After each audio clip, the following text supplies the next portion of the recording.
Bowling with the Fef. I encourage you to get fast. Your bowling stories. For all things the game of bowling. Every week. Helping bowlers. The hand collapses down. Live. And I'm going to try to bowl the best I can. 2,000 subscribers. 2,000 subscribers. I want to challenge Chad Nelson. Tom Corbett. Jason Belmonte. Let's do this.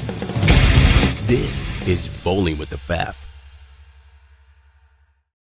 Well, good Monday afternoon or evening, depending on where you are. This is the final episode of Bowling with the Fef for 2024. It's been a great year. Lots of great things on this channel during the course of the year, if I do say so myself. I hope you've enjoyed all the episodes and had a great year as well. I like when the guest comments first in the live chat. Tenpin Toolkit, of course, looking forward to things this evening. And Tenpin Ben says, what's good? What's good with you? Everything's great here. Glad to chat it up with you since you've been on the show before, Mr. Ben Marston. And for those of you on live like Ben is, be sure to utilize that live chat feature. Let us know if you have questions, where you're tuning in from, your thoughts, your feelings, your comments, wishes for 2025, what bowling balls you had under your Christmas tree, all that good stuff. We'll pop it up on the screen as we go here to this afternoon or tonight, again, depending on where you are. Well, we've got a lot of tournament action to talk about since we last went live, so I'll go through that right now. Jason Cragen of Golden Valley, Minnesota, is the 2024 Minnesota Masters champion. He won the Central Bowlers Alliance event yesterday after finishing qualifying in 14th at AMF South Town Lanes in Bloomington, Minnesota. Then he caught fire during the 6-game double elimination match play, winning matches with high scores and with not so high scores, but getting through to the finals where he defeated Josh Kennedy 235 to 163. Cragen has had a runner-up finish in this event in the past, but this is his first Minnesota Masters title. And because of that, he will earn an entry into the 2026 USBC Masters. Obviously, 2025 already sold out, but a nice prize on top for Mr. Cragen. Connor Brown in the house says, hey, Andrew, looking forward to our guest tonight. So am I. I've had a couple of nice conversations with him before the show. And I should mention there is also a giveaway tonight. So be sure and hang with us. We'll let you know what you have to do to get your name entered into that giveaway that we will have as we might make our way through the show. Well, the newest Spikes Holiday Sweeper champion says making the switch to 14-pound bowling equipment led to a lot of his recent success. Randy Muse of New Richmond, Wisconsin, had that strike ball working really well in Menominee at Broadway Bowl during qualifying the sweeper game and the first 2 games of the 4-person stepladder in this handicap event. But things got a little tricky on what they call the Eicher pattern in the championship match. Muse responded with a late strike 9 spare in the 10th frame to win that championship by a score of 167 to 145 total with handicap. Here's what he had to say about that afterwards. That was huge. That was really the only 2 good shots I threw. It just seemed like I couldn't get anything to just... I don't know what happened between the game before and to that game. It just seemed like they exploded. It was, honestly, I thought a really fair pattern, and it held up pretty well, and then it kind of didn't, which made it interesting at least. So I like it. I like bowling on harder stuff just because it makes spares so important, and as evident by the last game, I needed spares. Yeah, that event on Friday night in Menominee, Wisconsin, and Muse took home $450 for that win. Well, as you saw live on our channel earlier this month, Brady Stearns taken the Rochester Adult Holiday Match Games in Rochester, Minnesota. He is another 3-time champion of that event. There are only 2 now. After a tense moment in the championship match there, Brady Stearns looked to be pulling away from Dave Ullman in that match, but ended up leaving a 2-4-5-8 in the 10th frame, again, of that championship match, and needing all 4 of those sticks to shut Ullman out. I was looking at it and I'm like, I threw the first one good, but I mean, the pair hooked the entire time. I didn't really have anything go light besides the dead tens, and I never wanted to move because I was not going to move half right, square up, because I know what's going to happen. Just going to try and do the same thing and then just maybe get a little bit softer to get the 10 out. The last one, I'm like, I knew I need what I needed, but like I gassed it pretty good, hoping that I didn't want to set it short. I didn't want to like grab it. So it's like, stay aggressive.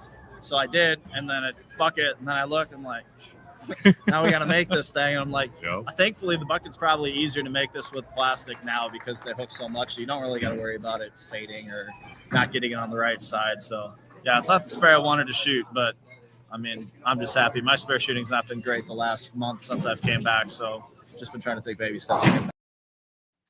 And that is an $1,800 payday for Stearns for winning that event. Andy Mills of La Crosse, Wisconsin is the other three-time champion.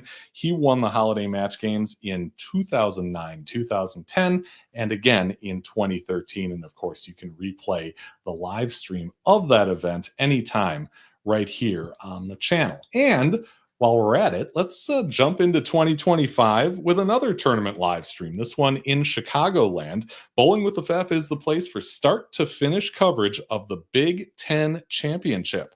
It's on February 1st and 2nd at Bolero Mount Prospect in suburban Chicago. More information and links on the channel coming very soon, so watch for those.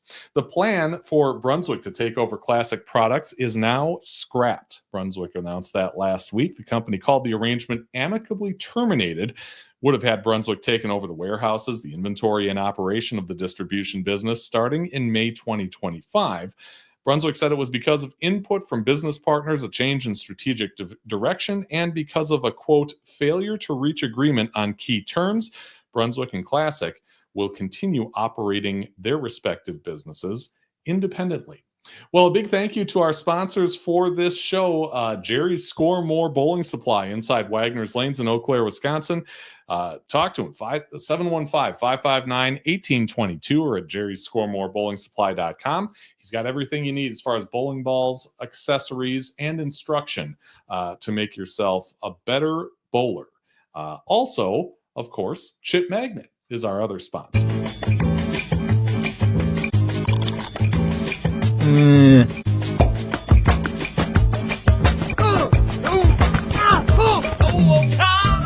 Raise your snack standards. Chip Magnet Salsa. And if you didn't get any Chip Magnet for Christmas, look at this deal. You can enter the promo code BWTF2024, 25% off your purchase of $30 or more on chipmagnetsalsa.com. No limit on that bad boy. You can also get it on Amazon too. Just search for the Chip Magnet store and stock up with Chip Magnet. Raise your snack standards. And thanks again to both Jerry and Jim and Alexis at Chip Magnet for supporting Bowling with the Pfeff. Well, our guest tonight is the brains behind an app that you've probably heard of as you've watched bowling related content. I'm kind of underselling that too, as I'll explain in a few. But Simon Kimber in Sussex in the United Kingdom has had some high-profile players talking about Tenpin Toolkit and even supporting it a little bit. And I've had a couple of great conversations with Simon. Really pleased to have him on live tonight. Again, from the United Kingdom in an episode we are calling Bowling's Swiss Army Knife. Simon, it's a pleasure. Welcome to the show. Thanks for having me. Yeah, thank you. All right. So the first thing I want to talk about is kind of how we connected. And I've kind of seen you for a long time at a distance. But it wasn't until I signed up for Blue Sky that we truly started chatting about, collaborating and what we do. So tell me about your experience through that, because Blue Sky is kind of new to me, but it seems kind of X-ish or Twitter-ish, if you will. Yeah, I mean, I guess just from my point of view, I'm looking at any sort of ways to connect with bowlers around the world, especially being over in the UK. It's harder to sort of do that in person, with sort of 90% or so of my users being over there on your side of the pond. So yeah, I was looking at that, and obviously there's a small sort of bowling community developing over there, and you were one of the ones that came up when I was sort of seeing who's over here. You'd sort of been on my list, sort of obviously seeing you interviewing people like, I think possibly like your sort of interviews with like Norm Duke and people like that sort of stood out for me.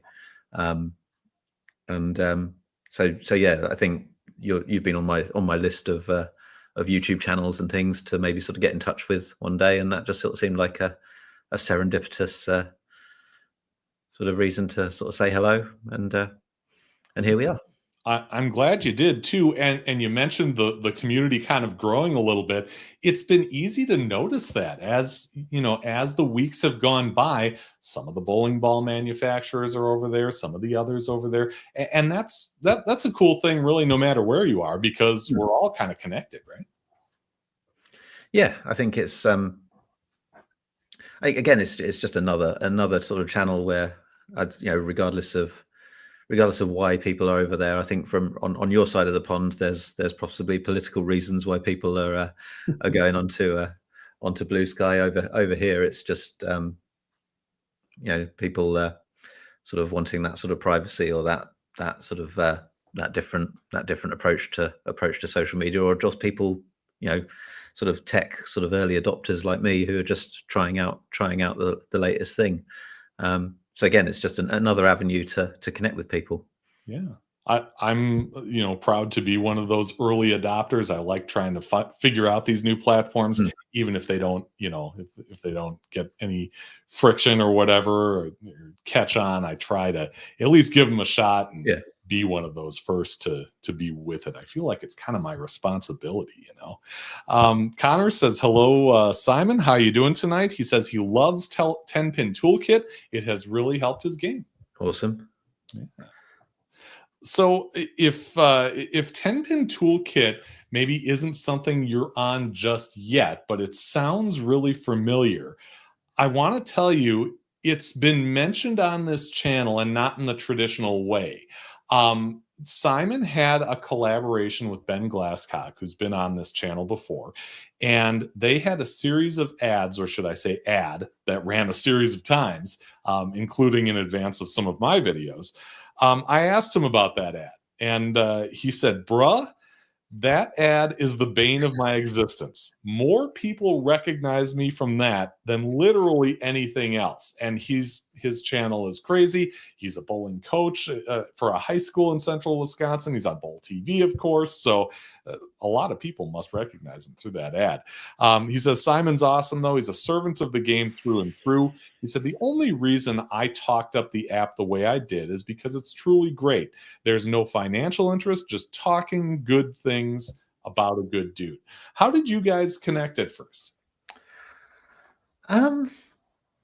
That's a good question. I think possibly just through TikTok or Instagrams, one of those, just sort of liking each other's posts, and then I think we sort of talked about maybe doing collaboration or doing a giveaway or something like that. And then I think that ad, it wasn't an ad, it was a video that he did. I think it was called What's in Your Bowling Bag, and he sort of talked about the things that he has, that he takes with him when he's bowling, and went through that. And then at the end he sort of said, oh, and then I also want to talk about Tenpin Toolkit.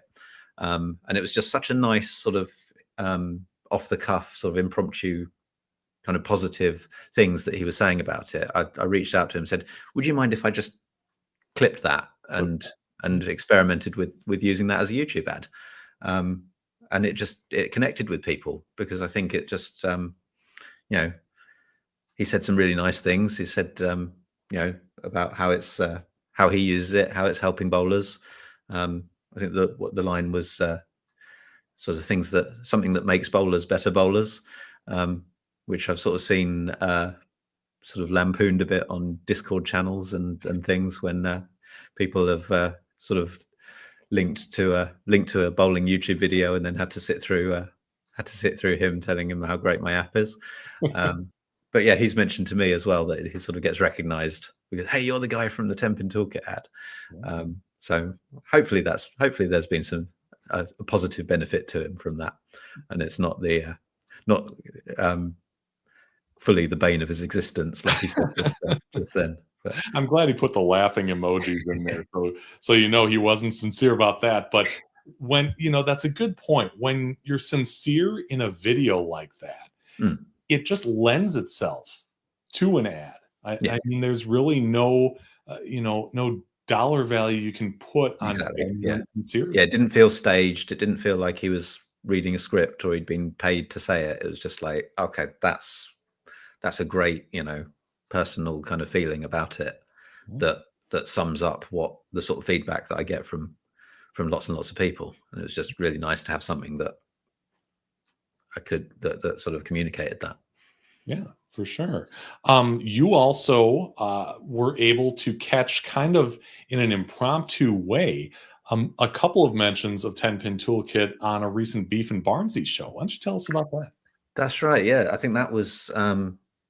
I think Stu was talking about using it for speed and rev rate. I think, and that was I was in the middle of a supermarket with my kids, and Richie Teese messaged me saying, "Hey, they're talking about you on Beef and Barnsley." So I was then like trying to find Wi-Fi in the supermarket in the bread aisle to sort of see what they were saying, and just managed to get on enough to sort of say, "Oh, thanks for the mention. I'll check it out properly when I get home." But yeah, that was great to sort of see that. And obviously, I didn't see I didn't see Stuart when I came over for the PBA League this year, but I did have a chance to chat to Chris Barnes a bit. So he was a little bit familiar with what I'm doing. Yeah. But it was a really nice surprise to have a little mention on there. But a lot of these sort of things sort of pop up like that. And I think originally when I first started doing some bits and pieces with Thomas Larson, I think he discovered it himself and did a Facebook post and some screenshots and things and said, "Oh, this is really good." So it's been a mixture of me sort of reaching out to people saying, "Hey, look at this thing that I'm doing. What do you think?" and getting really good feedback, and people sort of discovering it themselves. Yeah. Now, for people who aren't familiar with it, and I will mention that I've never used it before, and I'm starting to think that I'm one of the only ones, but tell us what Tenpin Toolkit is at its core, and who you're kind of pitching this to. Okay, well, I think obviously as is suggested by the logo and your sort of headline on this stream, Bowling Swiss Army Knife, it is a collection of tools aimed at sort of bowlers and coaches of any level, really, and it's grown over the years. I think the first version I released in 2018, and it's a number of apps in one. You sort of see as those sort of screenshots scroll past, each of those is a sort of different tool. So you've got what was kind of the original core of the app, which is the angles and targeting tool, and that's got things in it which help you to improve how you visualize shots, understand your focal point, where you're playing over oil patterns, so you can visualize that in 2D and 3D. You can overlay shots onto a video. There's a tool in there, a feature in there where you can overlay your sort of ideal shot on the lane on delayed video, so you can set that up on a stand while you're practicing, go and play your shot, come back and see how you did. So it's sort of useful tools for that. There's sort of smaller tools in there like the speed and rev rate calculator, axis tilt and rotation, so you can take a picture or a video of the ball, freeze it and work out what the axis tilt and rotation is. And I guess with those two, not so much about being sort of scientifically accurate, more about doing it in the same way every time and being able to use that as a tool to work on your own consistency. So say, okay, well, if I'm measuring this in the same way, I want to be able to decrease or increase my speed, or I want to know how consistent my rev rate is. Is it changing radically because my release is changing lots of shots, or my axis tilt and rotation, how consistent am I between shots? It's a useful tool for things like that. We've got things like the pattern library and the bowling ball arsenal. So those are both sort of big databases of oil patterns and bowling balls, respectively. In the bowling ball arsenal, you can add any of those bowling balls into your own bags, add notes to them. one of the newer tools that ties in with that is the layouts and drillings tool, so you can visualize what layouts look like on the bowling ball. There's a observation trainer, which is actually one of the things in the app I'm probably most proud of. Kind of gets a bit overlooked, and that's a tool where you kind of watch simulated shots going down the lane, and it teaches you to kind of see the entire shape of your shot. So an animation of a ball will go down the lane, and it'll ask you, okay, where was that at the arrows? Where was it at the break point? Where did it enter the pocket? And which way did it deflect off the back of the pin deck? Because that's something that so many of us as bowlers don't pay attention to. We throw a shot, and it goes into what we call the pocket, and we go, oh, it didn't strike. Oh, why didn't it strike? And it's like, well, it wasn't the same as the other one that went into the pocket. And being able to sort of train your brain to see that whole shot as a single shape is quite a powerful tool. So that was something that has been used with like the Team England juniors over here to a lot of success, where we got them to sort of look at the app, sort of use, it's something you can do on the bus or sitting in front of the TV or sitting on your couch at home. You can kind of learn to see what that shape of the shot is doing, and then when you get up onto the lane, suddenly you're able to make better decisions. You can say, that deflected that way. I know what I need to do to solve why I'm leaving corner pins or whatever. And then so I think probably I've covered everything there. There's a lot in it, so probably missing a few things. There's a little simple calculator and a fun thing that sort of talks about spare names. But yeah, hopefully it's something that can help anyone at any level with any sort of aspect of their game. It's a Swiss Army knife for bowlers. Yeah, that's got to be a cool problem to have when you can't think of everything that's packed in there. So it sounds like there's great value there, which is cool for customers. However, we are giving away a license tonight. So tell me what that is. Is that something that somebody's going to win, and will they get all the updates? Will they get a full version? What will the lucky winner tonight get? Yeah, well, so the free version is really there as a way of having a look at what it does, seeing if you like it. Get sort of basic features in most of the tools, and a lot of people do just use, particularly with the angles and targeting tool, they just use the free version to do that. Then the premium version unlocks everything basically. So all the more advanced features, all those video features, things like the more advanced speed and rev rate calculations, the video delay stuff I was talking about, creating your own bowling bags, your own custom layouts, custom patterns, favoriting things, all the sort of all the more advanced features. And so what I'm going to give away today is basically a lifetime license to that. Okay. So that's normally $10 a year in the States. This is, you get it forever. Okay, forever and ever.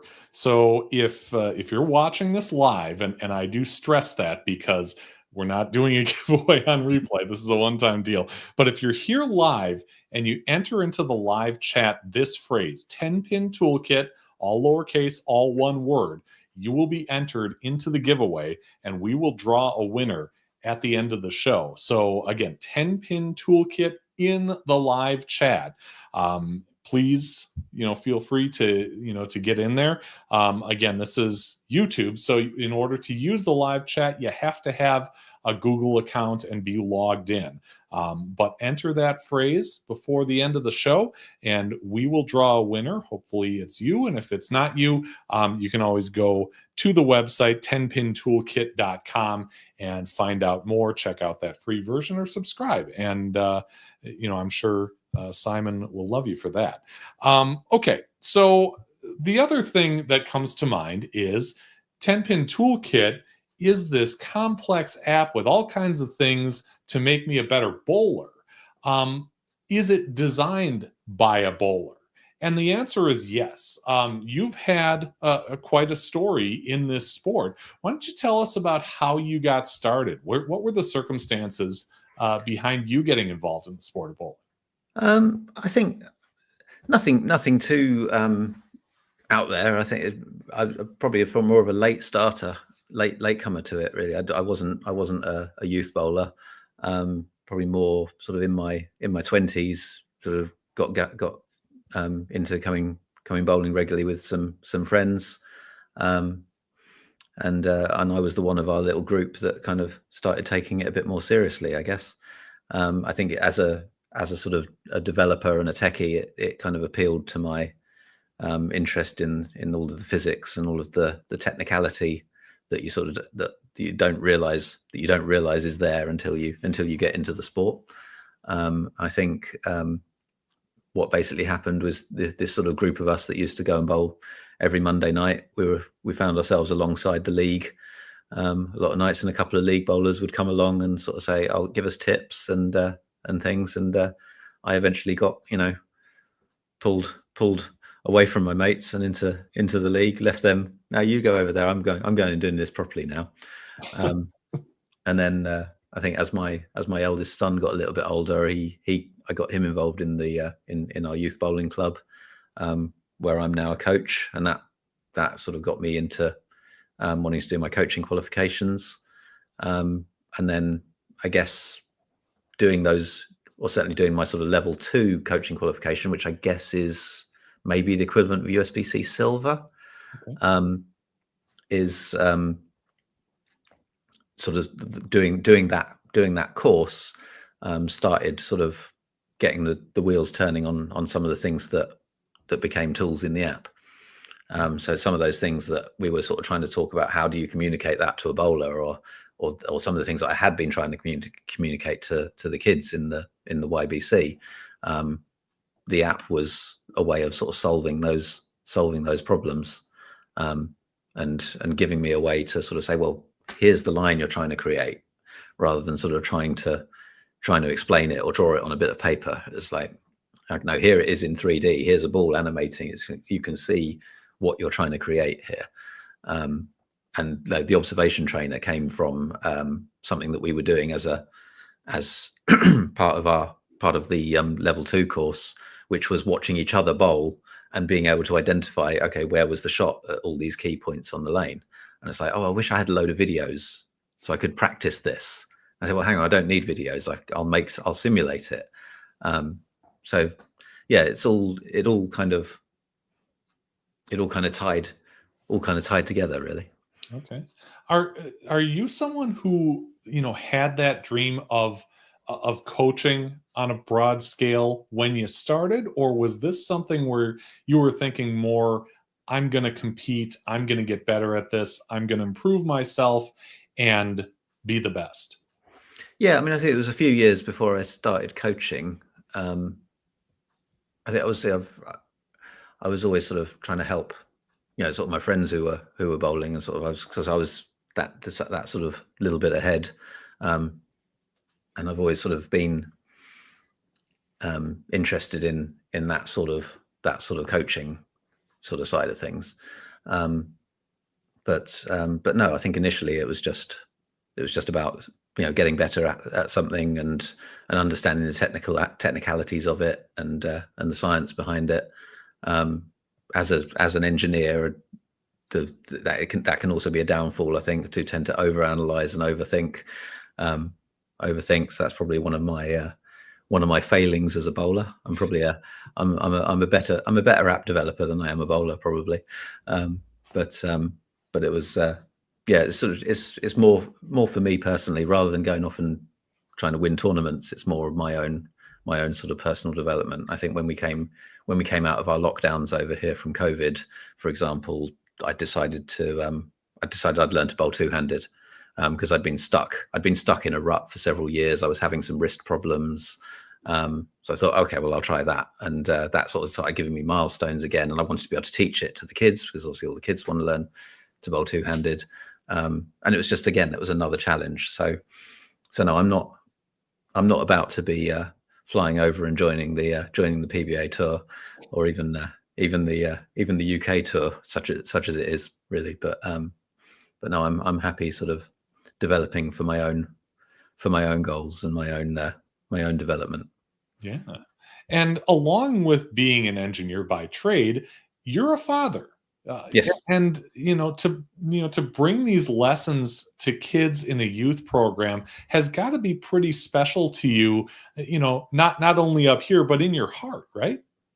Oh, definitely, yeah. And I think we had a situation with with our youth bowling club. So I bowl in a town called Crawley.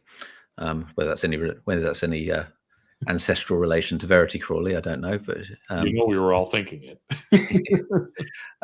But they've got a history of bowling. So the YBC, the Youth Bowling Club, where I coach, has been going over 50 years, and there was a point at which there was a time where we had a different manager in the bowl, and they weren't particularly friendly to the leagues, and we got pushed into a Monday evening. Made it really hard to sort of get younger kids in because they had school the next day, or it was too late for them. And I guess, after we got back after COVID, we were lucky enough to be able to get back to Saturday mornings. And it was sort of a bit of a struggle, but we've now seen that grow, and it's a really nice sort of family, growing sort of family of bowlers that we're creating there. So that's really rewarding.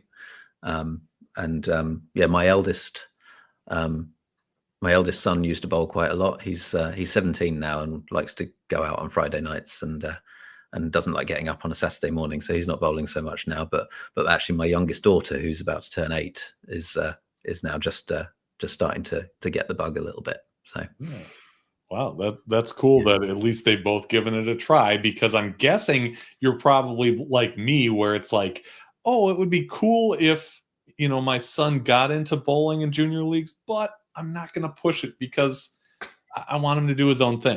Yeah, definitely. Yeah. Tell me about some of your proudest moments as a coach with those juniors. I mean, what's it like for you to have their victories be your victories and see someone succeed after you've shown them something maybe they weren't thinking about? There's definitely a rewarding sense of, I know you can kind of sort of turn to yourself and say, oh, maybe I do know what I'm talking about, when you sort of you give someone a little bit of advice and straight up, and they throw a double, whatever, a key point. It's a really rewarding thing to sort of to help with, and sort of, I guess for me, seeing that on a bigger scale with the app, it's basically taking that feeling and getting that help out to hopefully thousands of people. As we had the comment in the from Connor, when we started, about how it's really helped his game, and lots of emails that I get sort of almost on a daily basis from people saying how much it's helped them and how much it's helped them improve. More than I ever could have done just coaching one-to-one in a bowling club. So that's sort of notches up the rewardingness level considerably when I sort of get these emails from people around the world saying that I've really helped them. So that's definitely, again, it's always been I never expected for it to be a sort of a proper business, if you like. It was always like, oh, I've got these ideas, I'm solving these problems for myself as a coach, and I can share that with more people, and obviously find a way of monetizing that, so I can justify all the time and money that I put into doing it on a daily basis. So I've still got my sort of main business that I do most of the time, so I'm sort of trying to juggle the two things. But yeah, it's been really rewarding to sort of see that feedback from around the world. Sure. Again, if you're watching us live and you want to get into the giveaway for a license for Tenpin Toolkit, just enter that into the live chat. Tenpin Toolkit, all one word, all lowercase, and we will pick a winner as we get to the end of this episode. Simon, what does it take to create an app? I mean, a lot of us are probably thinking, wow, that would be cool to do because I've got a great idea, but I don't have the skill set. I mean, there's some effort that has to go into that and some know-how, right? Yeah, I mean,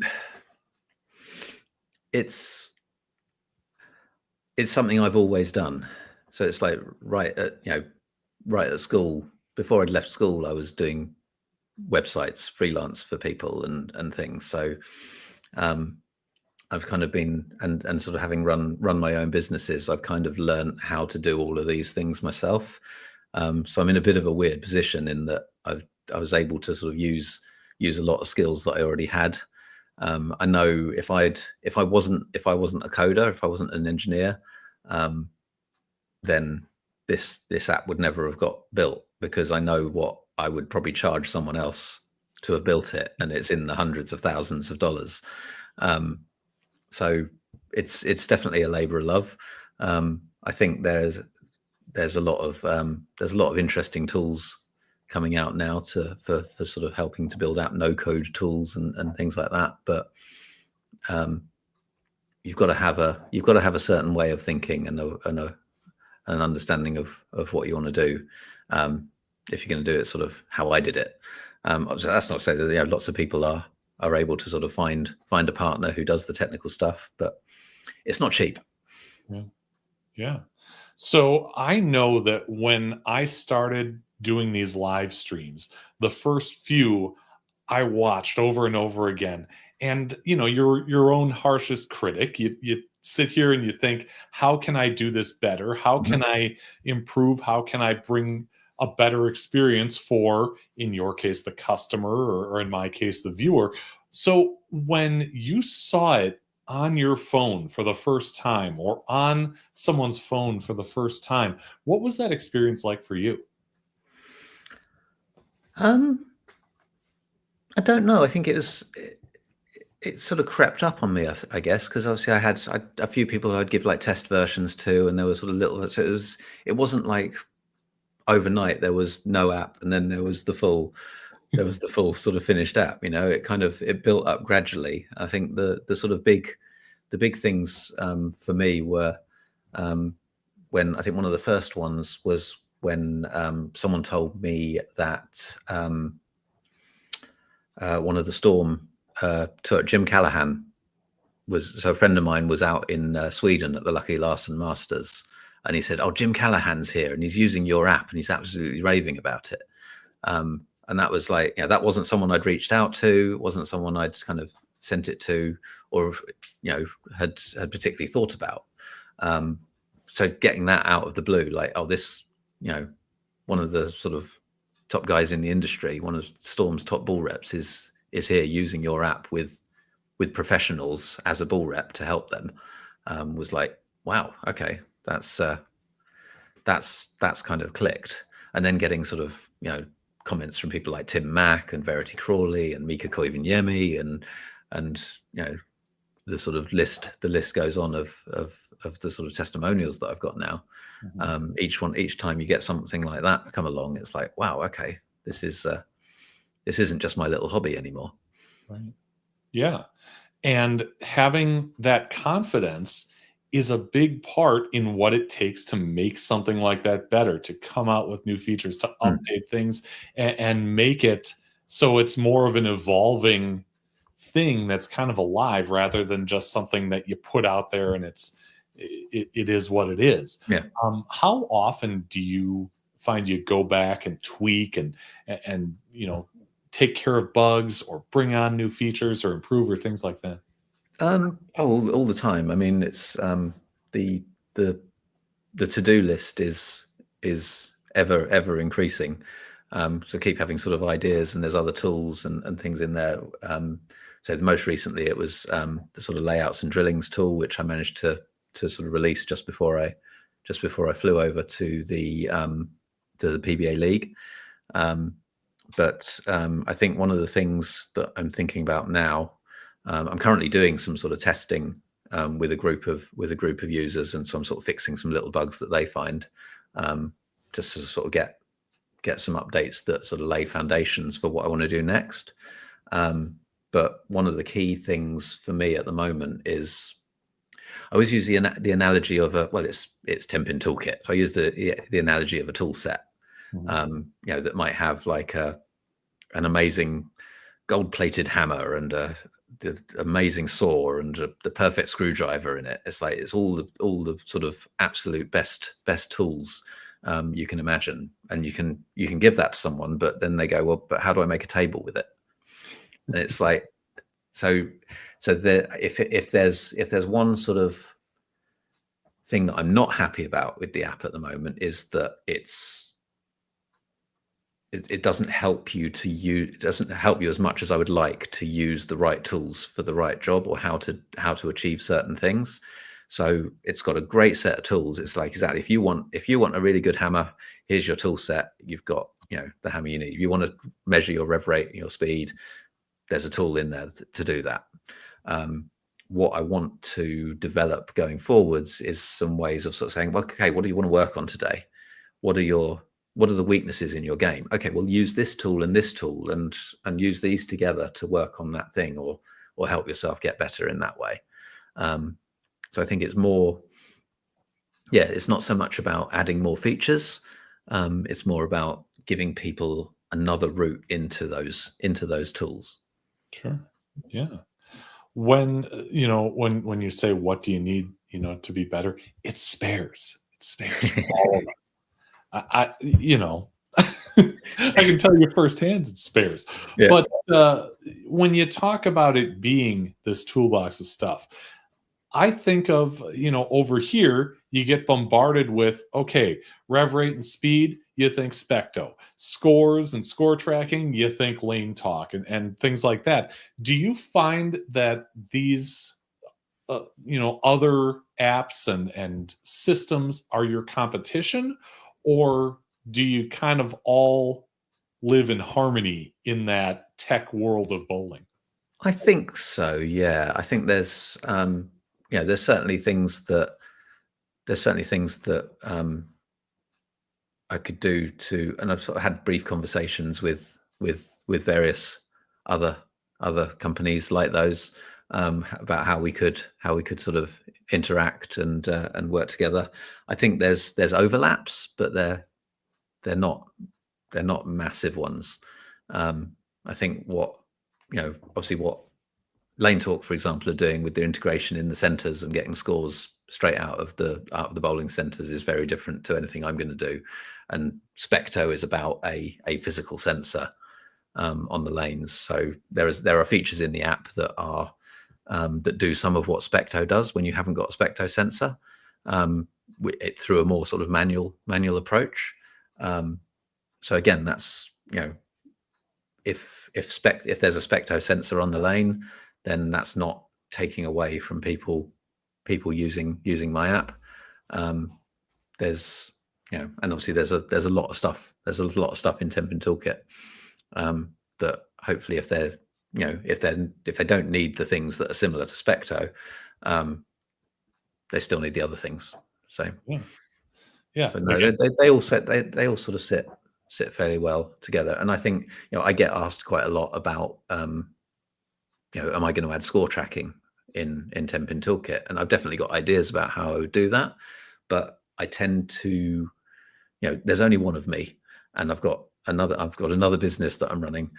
So I tend to focus on the things that excite me and that I know don't exist anywhere else. So I'm much more interested in making something that you can't get anywhere else, than doing something when you've got, you've got Lane Talk. We've also got things like PinPal and Bowler and lots of other score tracking apps out there that do a really great job.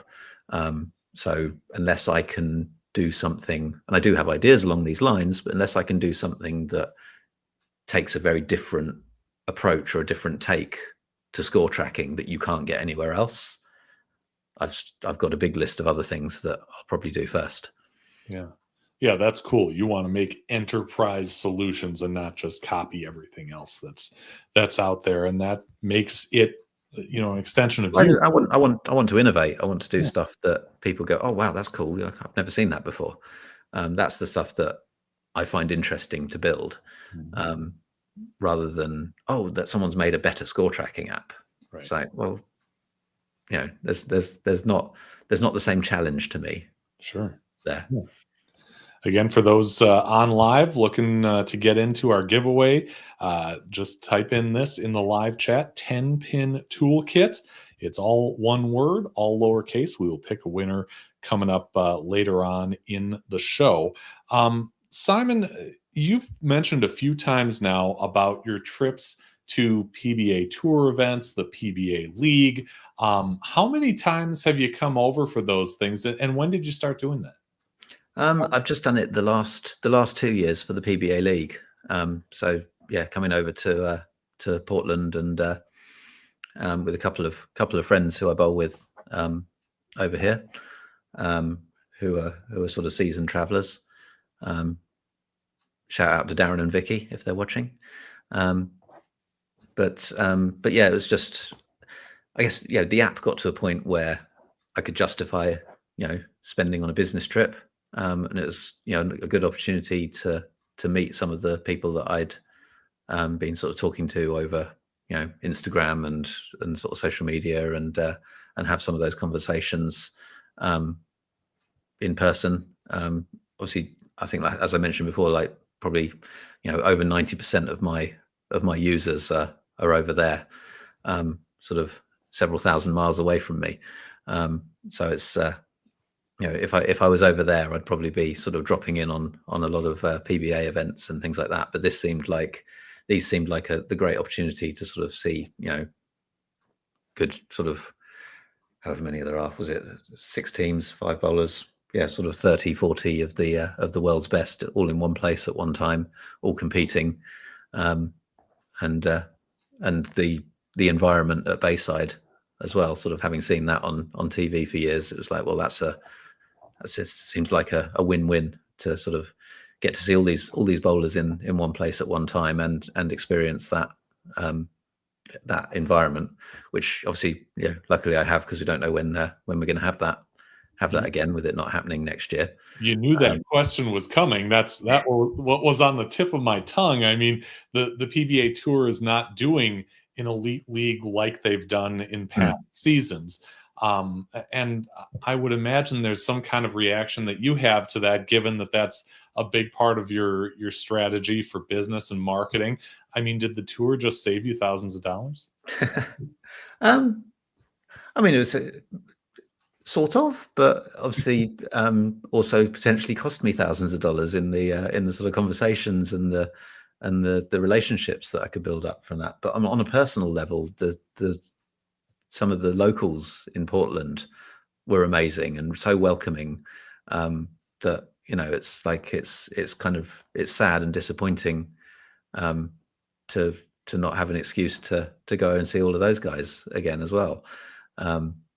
So yeah, it's sad. I think, obviously we'll see when things I've heard have been around, whether it's to do with the fact that the Fox contract is up for renewal next year, so that they don't know whether they're going to have Fox this time next year.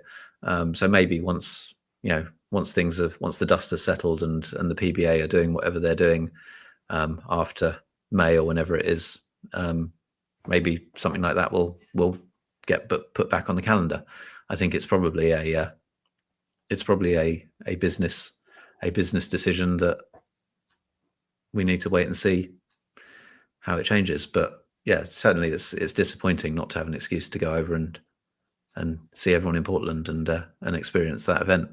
Hopefully I'll find another, maybe the World Series of Bowling one year or something like that. But yeah, no immediate plans. Okay. All right. Fair enough. Live viewers, again, if you haven't gotten into the giveaway yet, just put this in the live chat. Tenpin Toolkit, one word, all lowercase letters. We will draw a winner later on in the show. There's only 4 entries so far. So, I mean, there's more people than that watching live. So get your name in there. It's for a free license, a lifetime pass to Tenpin Toolkit. Good stuff there. So tell me about maybe the best I don't want to say the best because you don't want to offend anybody's sensibilities, but maybe one or two of the great experiences you've had interacting with these pros, because we always talk about how easy the access is to the athletes at an event like this, and how nice they all are, which they've all been for me. But has there been anything memorable with maybe one or two of the players that stands out for you? I guess probably one of the first ones was actually over here. So when because that's the other thing that we've lost the Weber Cup that we used to have over here, and I sort of coincided launching the app back in 2018, it would have been, and I coincided that with the Weber Cup at the time. One of the first people I showed it to was Tim Mack, who's been always been whenever he's sort of been asked about it, he's said, I think I've got a quote from him, a little video of him on a Facebook show that he did with Andy Penny, who's a USBC gold coach over here, where he's basically saying, every bowler should have Tenpin Toolkit on every device they own. Well, so that's a great quote to have from Tim Mack. He knows what he's talking about, and so obviously then I've seen him when he's come over here when Storm have been doing clinics, and I've seen him at the PBA League each year. So it's always obviously good to see him, because he's been such a good supporter of it. But then sort of more recently, sort of to be announced, had some really good conversations this year with some quite big names who I'm going to be sponsoring next year, and to have got for the app to have got to a point where I can now sort of get my logo on the sleeve of some of the best in the world is feels like quite an achievement. So that's I'm excited to share those names with people in the new year. Yeah, that's a fantastic milestone, as you said, for what you're doing, and really shows again the value of it from people who know. One of the other things that Ben said, of course, being a super nice guy, innovative, intelligent, he said, although he's in a geographic location that is not conducive to falling in love with bowling these days, he's sure found a way. Do you see that changing? Do you think that bowling is growing in the UK in a similar way to the growth that we see, or at least we hope we see here in America? I don't know. It's definitely more niche than here. I think it's over there is obviously it's much more part of your culture.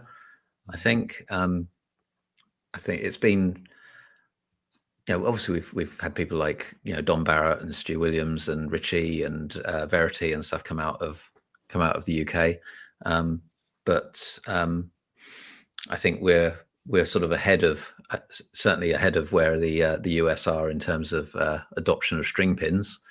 So my home center is now string pins, which you get used to. I think there's room for the technology to improve, and it sort of maybe hasn't affected averages so much. But then I, went to another center with freefall earlier this year, and I'd forgotten what the pin action was like. So, it's, we're not gonna give up because of it, and I think it's, but yeah, it's much more niche. It's not as much part of the culture. I think hopefully we've got a new chairman of our the British Tenpin Bowling Association who seems to be keen to sort of mix things up a bit and hopefully move things forward. So I think it's just finding the ways to it's more to let people know that it's a sport, and to bring people into it. And certainly sort of techies like me, when you explain to them that there's this oil on the lane, and there's cores in the ball, and there's different friction cover stocks on them, and then you find the friction on the lane, that's what makes the ball hook, and think, oh wow, there's all this technology and science to it, I want to do that. so it's like there's definitely an opportunity to capture techies into the sport. But yeah, I don't know. There's not the way of sort of seeing the best in the world over here, which I think makes it harder. I think that the closest we get is sort of when you'll get some people sort of bowling alongside the league come and sort of say, "Oh, how do you do that?" and things like that. And it's like, "Oh, I didn't know you could do this seriously." So and with our YBC on a Saturday morning, you know, they're all in their sort of YBC shirts, their jerseys, and you know, that gets a bit of attention now, and sort of people realize, okay, there's a proper club here, there's something going on. So yeah, I don't know whether we can sort of grow it back to where it was sort of 20 years ago, but it's doing all right. Yeah, you keep trying. Obviously, your roles right now: bowler, coach, businessman, developer, innovator. Do you feel that your role has become or will become ambassador for this sport where you are because of the waves that you're making with this app? Potentially. I mean, I think it's certainly I've been sort of included in more conversations about sort of, you know, the BTBA over here and sort of tournaments and sort of trying to support sort of local leagues and local bowlers and things like that, and our YBC. So I sponsor our youth bowling club. So I think, yeah, it's certainly it's one of those sort of things where, because I've certainly done a few sort of like Facebook Live shows and things over here over lockdown and things. It's not to the extent that Ben gets being recognised from my advert everywhere, but certainly I know I went to a sort of pro-am thing sort of last year, and yeah, you get that sort of sense of like people sort of saying, "Oh, hi," and it's like, I don't know who you are, but people know, yeah, people know who I am, and I don't know who they are. So yeah, you get a little bit of a sense of that. Yeah. But yeah, again, it's not been sort of the reason I'm doing it. So I haven't maybe sort of thought about it. Sure. Yeah. Again, for those watching live, remember, we're giving away a lifetime license tonight. Just enter in Tenpin Toolkit in the live chat. All one word, all lowercase. Just 4 entries in there. I mean, there's an opportunity there to get your hands on a lifetime license of Tenpin Toolkit, and I'm sure it will be a help to those of you looking to grow your game. Simon, how much are you growing your game these days? Mine. You said you made the switch to 2 hands following the COVID lockdowns, but you know, how much are you bowling these days? I bowl a couple of leagues a week. Our centre have a sort of practice session on a Sunday night where they dress the lanes for us, and we can go and sort of work on stuff and do drills and things like that. So yeah, probably, what's that? Probably 10, 12 games a week. I'm probably bowling. I think certainly making the switch to 2-handed and sort of having been in a rut for sort of several, so I was sort of stuck in the high 190 averages as a one-hander, sort of hurting my wrist and sort of struggling with some things. So I think the first time this year I sort of surpassed a 200 average as a bowler, having switched to two-handed. I think again, sort of battling against string pins and sort of lane conditions. We have a lot less oil over here probably than they use in the States. So going to a highly rev dominant two-hander has its challenges when there's a lot of friction out there. But yeah, no, it's again, it's both enjoyable and rewarding and horrendously frustrating. as bowling is for most of us, I think. Yeah, for sure. Hopefully Mrs. Kimber, puts on some earmuffs for this one, but is there any chance that this thing becomes successful enough for you to take the whole thing to the US? I don't know. I think I'm happy. I'm happy with a few visits. I think I'll stay on my side of the pond. There you go. All right, cool. Hometown pride. I'll put this up one more time. Again, folks who haven't gotten in, if you're watching live, enter this into the live chat to get into the drawing. 10-pin toolkit, one word, all lowercase, just 4 entries so far. So, hey, you put your name in next, you got a 1 in 5 chance. Those are pretty good odds. And you'll win a lifetime subscription to 10-pin Toolkit, the app that we have been talking about for most of this conversation. But it wouldn't be a Bowling with the Fef show without this. Let's go off the sheet. Challenge a bowler to appear on a future episode. I would like to challenge Will Madison. I would say Diana Zavulova. The Better Russo, Lauren Russo. We're looking for anyone who has a passion for the sport and a unique story to tell. So we talked about this a little before you came on, and I'll put us up over that phrase to enter into the live chat for live viewers one more time. But tell us, Simon, who do you think should come on to Bowling with the Fef for a future episode? Well, we talked about 2, but then we also sort of said, well, off the sheet, maybe it's 3. So I've got 3 ideas. There's two pros that I'm working with, among others yet to be announced, but done quite a bit with Thomas Larson and with my fellow countryman Richie Teese. But I think as a third one, I'd also like to mention.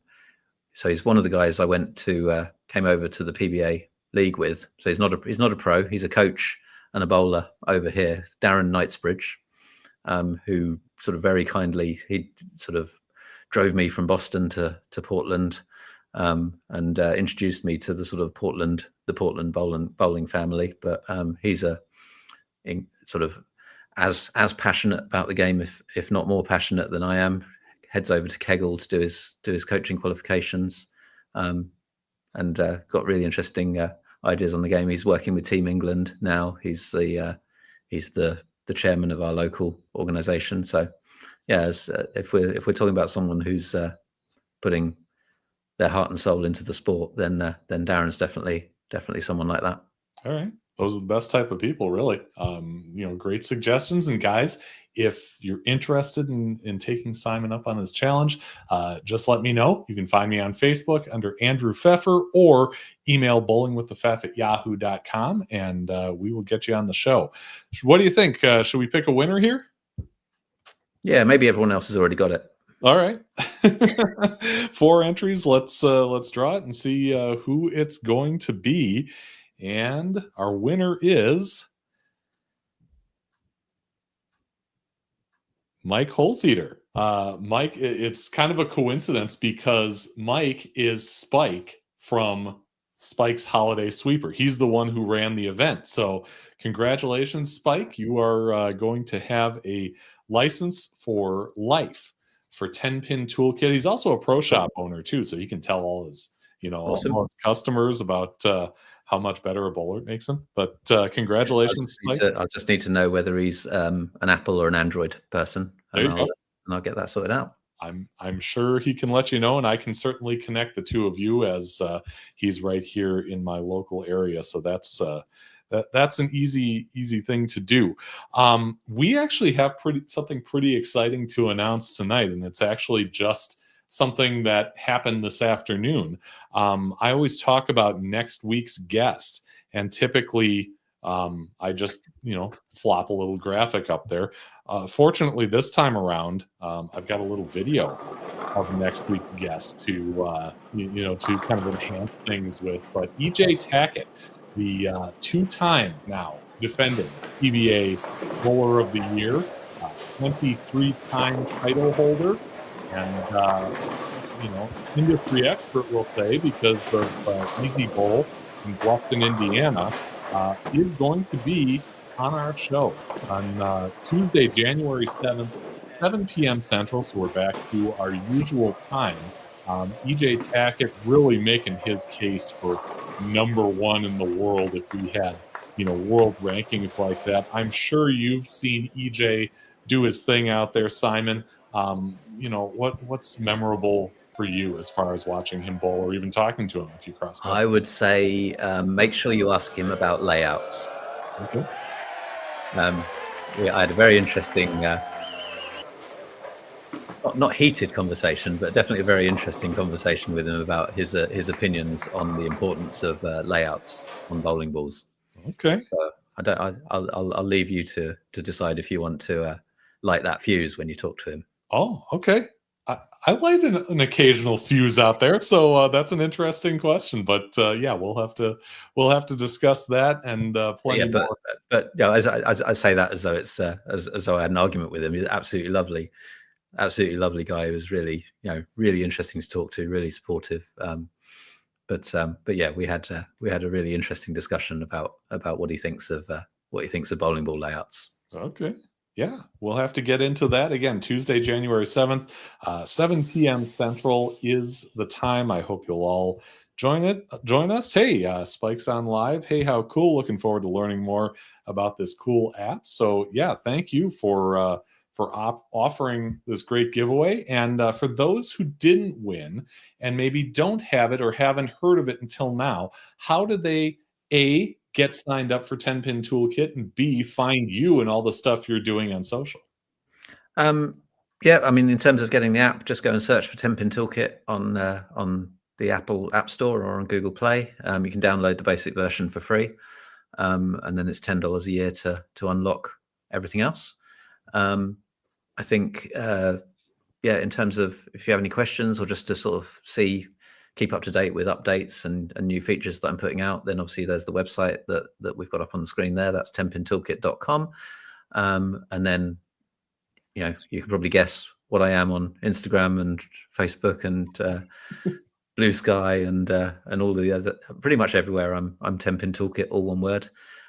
Fairly easy to find. So come and follow one or all of those things and get in touch if you've got any questions.